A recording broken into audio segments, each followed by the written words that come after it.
president will address the nation tomorrow from the Oval Office, kind of about the path forward. What do you want to hear from him? And also, since both of you are members of the California delegation, can you speak specifically to the role that the Speaker Emerita played in this process, in this transition between the president and vice president, and whether or not that was a factor in how this all ultimately played out? I can't speak to that. I'm not privy to those conversations, but I can tell you that as Californians, we have immense pride in the vice president. Many of us have supported her, if not all of us have supported her candidacy and her stepping forward.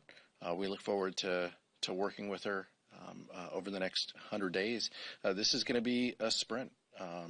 What we want to see the president, look, the president's patriotism is unmatched, as the vice chair mentioned, and as I mentioned at the top. I expect that the president will talk about the work that we have done together, but how this is unfinished. We still are working to lower costs that Americans have. We still have things that we need to accomplish in child care and in housing, things looking forward in the next few years. But within this next 6 months of the administration, there's a lot of work to do, and the president is going to do that hard work. And all of us are going to play a role in that. We're also going to do some politics outside of this building. But the work that remains is what's going to focus Joe Biden, and it's going to build on the legacy that he has put forward over the last 3.5 years. And we're all looking forward to that.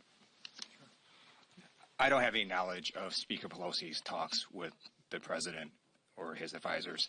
On President Biden's address tomorrow, I believe he'll remind America what it was like 4 years ago, where there were bread lines, and under the Trump administration, you had government shutdowns, you had schools that were closed, you had people that were getting sick, and you had a former president that grossly mishandled the pandemic.